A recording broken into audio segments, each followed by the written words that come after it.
we have two movies that everyone says they deserve a Disney remake, which you know how I feel about those.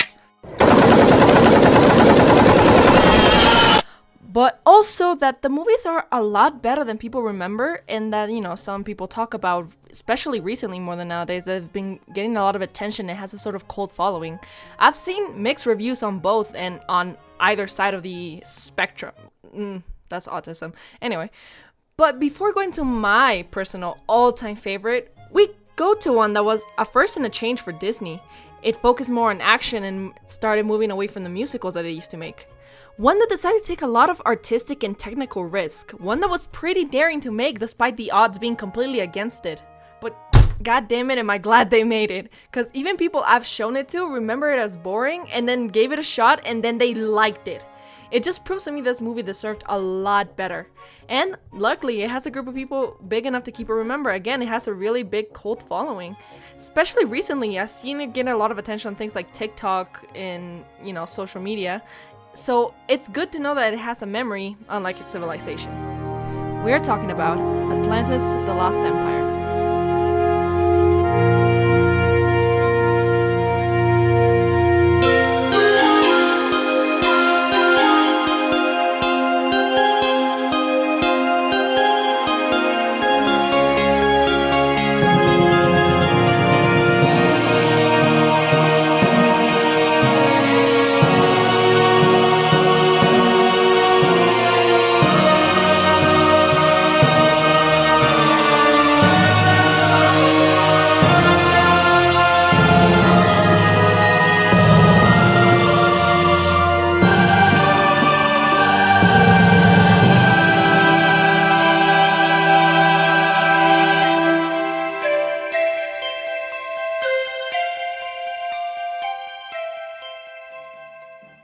Now, I remember I actually hadn't seen this movie in a really long time since my first viewing of it when I was a child.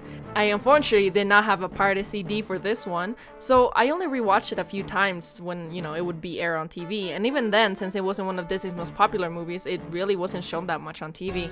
So 12 years or so after I saw it as a young child, I remember this rewatch. The weather, the colors, my couch placement, it was so... It was like that blue hour filter. It's like, I just remember how this movie was just as good when I first saw it, if not better. So the thing is that I've actually seen a couple of mixed opinions on this movie. Some people rank it pretty high up on the experimental era, just behind movies such as Lilo and Stitch. Others put it very low, saying it's really boring. Some guys react to the movie and talk about Milo being really shitty, but then if you go online or anywhere really, you'll see there's thousands of sims for him, me included, or people who just like his character enough to cosplay it. I mean, let's be honest, we all know one of those Sprouse twins cosplayed him, so let's not forget about that. Also, how he gets fucked by Tarzan, but we don't talk about world that. Of gay sex. However, we can all agree that Kita's great and everyone likes her and she's hot and she's beautiful and she's perfect, right? Okay, thank you. Also, can we agree that everyone likes the side characters? Well, most of them, but Vinny is the GOAT. Vinny, that man is generally so funny without being annoying. I haven't seen a Disney movie that has this amount of predominant side characters. Again, Vinny, that man is so funny. They just gave so much creative freedom to the voice actor, and I think that was just absolutely amazing. But again, the side characters, I've never seen a Disney movie with so much representation and all of them having distinct personalities and quirks and genuinely stand out throughout the movie. And it's crazy how natural they make their inclusion, unlike modern Disney that struggles for representation and trying to get brownie points and just fails 80% of the time. They were able to incorporate characters with different backgrounds, races, ages, sizes, and genders. Well, genders, as in there's only two, they don't go that far, without it being forced and without it feeling like it was the main part about their personality. Again, unlike modern Disney, where literally their personality is all about the fact that they're a representation. There you go. The female characters aren't constantly talking about their gender or they have to constantly show off their female power or anything like that. Audrey, for example, she's very rough in her personality, but she also shows to be very, very sweet. And when she mentions things such as her father wanting sons but getting daughters instead, and then them doing exactly what they would have done had they been male, it doesn't feel cringe or forced. It just feels very natural. It's just like, oh shit, okay, that's kind of cool. Helga is a femme fatale who okay, she's a little bit mixed. She's partially one of the antagonists. She's a good fighter. Unfortunately, she isn't as fleshed out as I would like, but she still has her moments where she shines, even if she's killed off. But she kind of goes out pretty. She goes out swinging. She's kind of her, and I like that. Okay. And then you have Kira, whose biggest flaw I could argue is being left out during the climax of the film in her avatar state. But she's still a very interesting character, even if, yeah, somehow this white boy knows more about her own culture's history than hers, but I digress. I adore her curiosity and intrigue in the world and her culture. She's caring for her father, yet rebels against his way of running things. She's tough when she needs to be, but she's also very playful. Also, she has white hair. And every character with white hair is an instant grab for me, and they automatically just have a tight grip on me that makes me bark at my gate, you know. Milo is just, he's adorable. I love him. Simp? I'm a little. I can't. I don't know. Like I like some glasses from time to time. Okay. Also, he's voiced by Marty McFly, which is an automatic plus. And yo, if you have seen some of his original concept art, bro, I get why they didn't go this route, because he would have been too fucking powerful. I mean, look! But yeah, he's sweet, he's smart, he's determined, and I enjoy a character who gets pushed around but ultimately stands up for what's right, even though he's gonna get his ass kicked. I respect. He took that right hook clean. I adore his relationship with Kita, and when they're in the way of like teaching each other and offering knowledge from one to the other. It's a really interesting dynamic to me. Even though they do only meet each other about halfway through the movie, it's still a very endearing relationship that, in my opinion, still shows a lot of chemistry. And yeah, like many people have said, the fact that at the end they only hug and hold hands, it's a nice change from just having a final kiss. I mean, arguably they know each other for less time here than others, but regardless, I still enjoy that they at least allude to them building an actual relationship past the movie's ending. There's a clear time skip in the movie that happens soon after the climax where they already got their games up.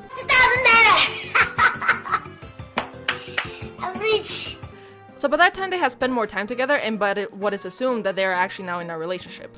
Whether it's a marriage or just a regular partnership is not necessarily established, but it's unique and I fuck with it. The villains are also, I mean, they're alright. Not the most complex or anything of the sort, and yeah, we have one of the earliest samples of a Disney twist villain. Even though, yeah, it's a twist, but it's not a twist. Yes, this should be enriching for all of us.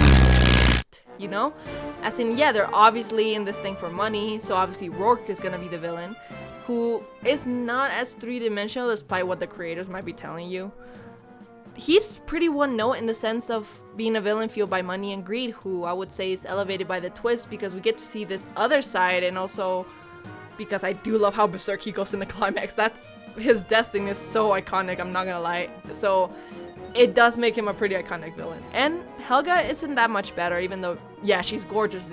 She has a wonderful full voice and she kicks ass and she could step on me and I would thank her for it. But she's not necessarily an interesting character other than having the balls to shoot the rocket that sets up the ending climax and the volcano explosion. So the rest of the story is also pretty enjoyable. And this is mostly thanks to the side characters who make the journey to Atlantis just very, very fun. Ironically, my favorite scenes are the ones where the main group is just conversing with one another. Not only is it very natural, but they're pretty nice sequences, as well as when they're eating together, both during the trip and in Atlantis, as just Milo and Kita getting to know each other. Meanwhile, the action scenes are pretty fun, and they're well composed. The escape from the submarine is pretty well done. It's intense, you feel the pressure, not just from the water. I'll stop. But the movie definitely has a more mature tone all throughout. Even if there isn't anything specific, what the fuck is that word? There's a lot of death shown and mentioned, some pretty adult jokes here and there, and in general it's, in my opinion at least, a more mature story, at least compared to previous Disney works. Now, shocker, I know, but I have another documentary for you about the production of this movie, and this is the longest documentary at about an hour, almost 2, but I still very much recommend that you watch it. I had a really good time watching it while relaxing and doing some artsy shit, hashtag follow my TikTok and Instagram, so I hope you do too. Now, when it came to the technical aspect of this movie, this was the first in what I like to call mashup tech movies for Disney, in which I mean that this movie included various styles and techniques of animation, but for Disney, you know, not too much, where they use CGI and they also use traditional animation and they use deep canvas, which by the way, Alright, just a little bit of my little intellectual actually. The deep canvas technique, it had its first prevalent use in the movie Tarzan for those tree sliding scenes. So if you know what this technique actually is, it's essentially where they make a 3D model and move the camera around like in any kind of 3D animation if you've ever made one and you know how the camera works. And then they paint over the 3D models. The impressive part is that it's not like you would think, where they would have to paint every frame, but rather the 2D painting is memorized into the 3D model, as seen here. And it's honestly such a useful and well-developed technique that allow for really well animated scenes like in the aforementioned ones from Tarzan, as well as later in this movie, as well as another one we're gonna talk about. So they use this very roller coaster ride camera movements, angles, shots, and just interesting style choice. Even the choice itself to have it be a widescreen rather than the traditional ratio that is used in movies, where the last time they ever used this was in the 1953 Sleeping Beauty. The fact that it was completely filled with special effects all throughout, to the point that it was considered the hardest movie to make at the time, with all the gunfire, the explosions, the water effect bubbles, the steam, the crackles of the Atlantis, and the crystal magic is just so much detail.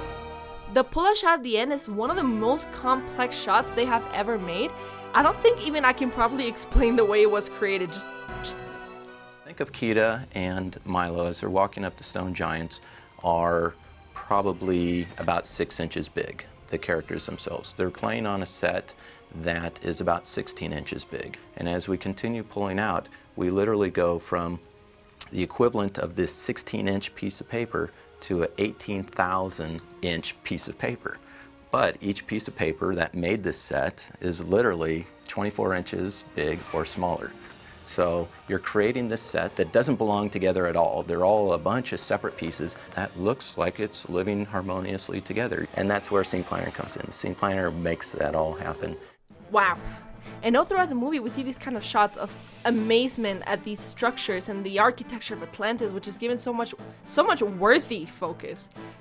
The art style is also drastically different from things that Disney did before, where they wanted this movie to have a lot of action, and what has more action than a comic book. So when choosing the style for this movie, they essentially wanted to make a moving comic book, similar again to Sleeping Beauty, that was more like a moving medieval tapestry. So when designing the characters, they had this more angular and sharp style that was actually inspired by the Hellboy comics and the art style of Magnolia. So they are very stylized with more unique features in their designs. Each one has an outstandingly unique shape. Characters have big lips or big or arched noses, wrinkles, heights. Their clothing is exaggerated in size. The military pants, the hung uniform coats, giant hats. Oh, but they weren't just inspired by Magnolia. No. Oh, no, señores. They just say, we want to do his art style so bad. Why not just bring him in? Like Casual Tuesday, and boom, Magnolia becomes an official part of the production of Atlantis The Lost Empire. Chingada madre, así de fácil. Dijeron, lo quiero, y dijeron, a huevo, y ya. Like I mentioned before, this movie had a good combination of animation techniques, with the hand-drawn characters and special effects both being physically and digitally made, and honestly downright impressive 3D rigs for such things as the Leviathan creature, the stone giants, many of the vehicles, the previously mentioned deep canvas painting for a lot of the backgrounds that occupy these really action-packed camera movements. Not only was the animation so deeply thought throughout, I'm pretty impressed with the amount of research and creativity that went through this movie. Starting with creating a whole language for the film. A spoken language and a written one was made just for this movie. All the investigation behind the mythology of Atlantis to create their own interpretation. Lisa, who's one of the background artists, made a model of the way the Atlantis system works. It's just straight up impressive.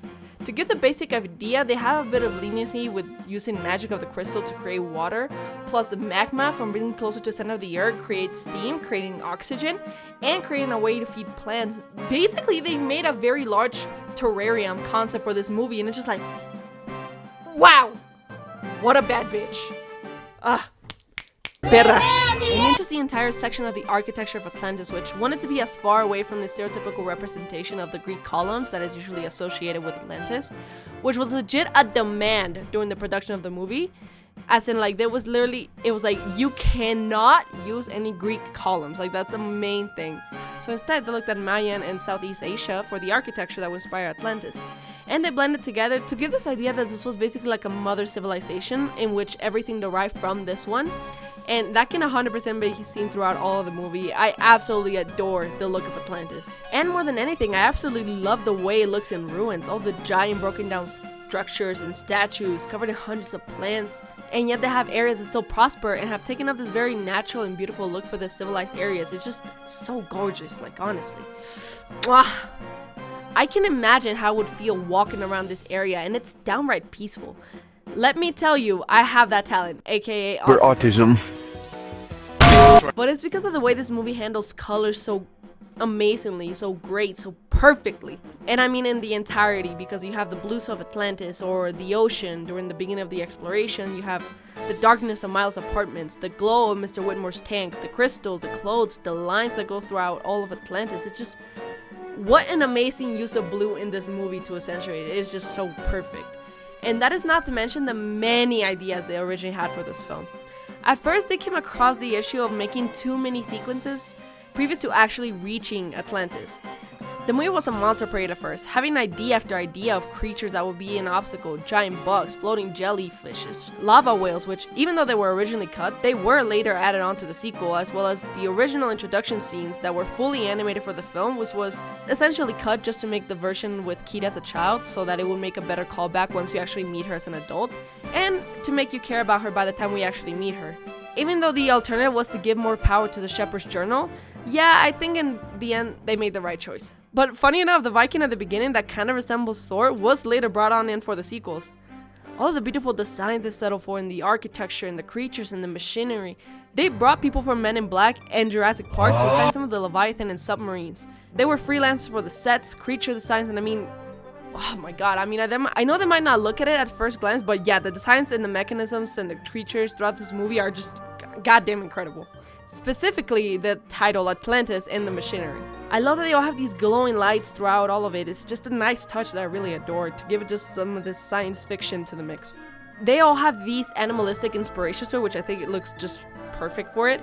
And even if the other side with the explorers, yes, a lot of them are just taken from history, the submarine is still pretty iconic with its bubble cockpit that glows yellow, and the look of it is not a typical submarine that comes to mind, which is, you know, usually a more flat and torpedo looking, but this one has some of that sci-fi touch with exposed joints and irregular shapes that also translate to the mini submarines. It just looks cool, okay? Like, I mean, people who do art or animation or anything artistic of the sort, you know what a pain in the ass it is to do anything related to machinery, especially when it comes to interiors. Mainly because of all the details you have to add: bolts, valves, tubes, meters, switches, levers. It's just a lot that goes on inside these giant machines. Basically, this movie tried to be very different from your traditional Disney film, and that is blatant all throughout it. For starters, is the fact that it's not a musical. In fact, there isn't a single song, but no worries, because the score is so good that I will dedicate myself to talking about it for the next 5 hours. When it came to music, they brought James Newton Howard to handle the score, not only for this, but also for Treasure Planet and for Dinosaur in the years to follow. And what a wonderful score it is. It's so ethereal and powerful, just ah! When making what Atlantis would sound like, they took a lot of inspiration from Gamelon.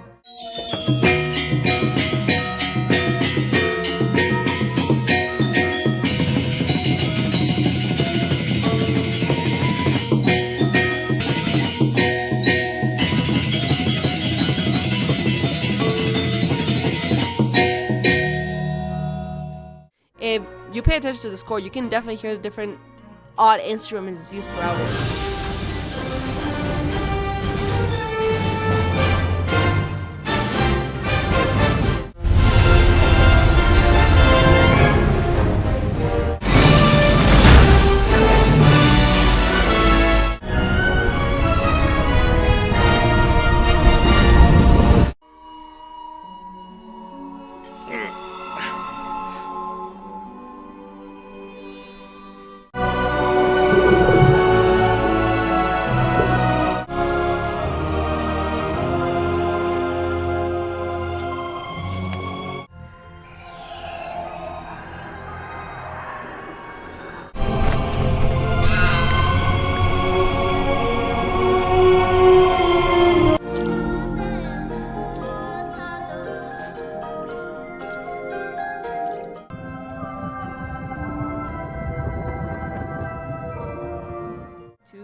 time spells. I mean, fuck, that shot when we first see Atlantis.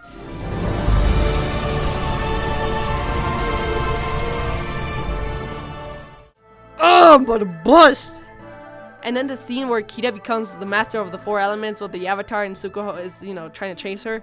What a great track that just completely encapsulates the scene. It's just like the one that follows soon after. It's just amazing. Not only in the score, but in the sounds made throughout the movie. The mechanical sounds of the surfacers, the explorers, and It's odd, but so that the explorers' vehicles were all very mechanical sounds, very hard sounds, whereas he tried for the Atlantean vehicles and for Atlantis itself a much more organic kind of sound. And just kind of wed those two together. Explosions and crashes and submarine chases and little submarines and torpedoes and getting in a sub and driving cars and all the other stuff. We have this wonderfully clean palette to work from.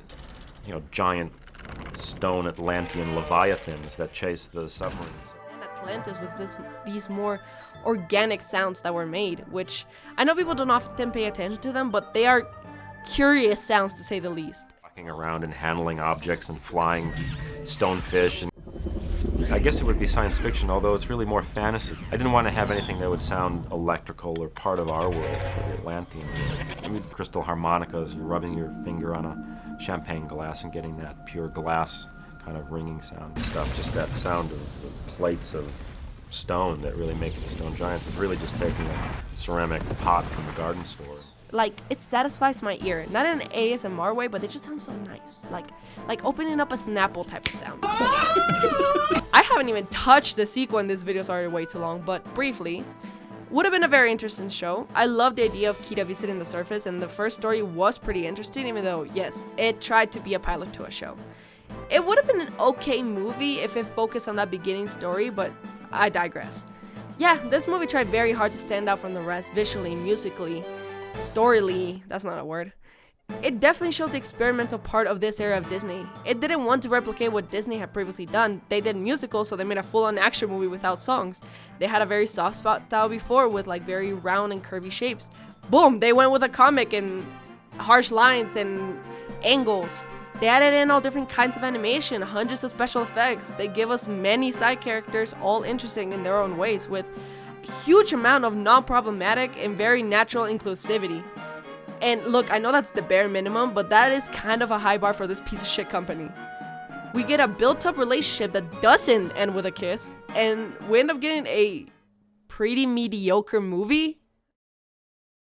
So yeah, unfortunately, Atlantis was following the soon-to-be pattern of Disney failures for 2D movies.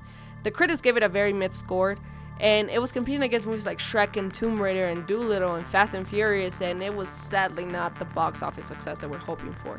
While some praised it for the many aspects I've mentioned before and enjoy this fresh style for Disney, I gotta say, even though I know the movie's not perfect, some of the negative critics seem so, how do I say this kindly, stupid. They criticize the non-musical aspect target towards a Disney audience. They criticize that the characters were too formulaic and that they looked like a Saturday morning cartoon. Todd McCarthy of Variety wrote, "Disney pushes into an all-talking, no singing, no dancing, and in the end, no fun animated territory. That doesn't seem geared to kids at all. It's so adult that it's massively boring," which I have heard from other reviews. But I just don't see it. The action is fun. How can you find these sequences boring? I don't understand at all. And sadly, this movie's attempt to be different was its downfall. Which is sad because, essentially, the critics just indirectly pushed for formulas instead. Luckily, Disney at the time still tried to do different things other than musicals, but nowadays, all they do is copy and paste and make actual mediocre and uninspired products and get massive success, which is just... Okay. Again, I have to explain how much this goes against what the Iceman himself pushed for. Look, I know he was likely a huge piece of shit. I haven't researched him. I know he was a bitch, but... I mean, that was the type of thing he set into motion. Experimentation.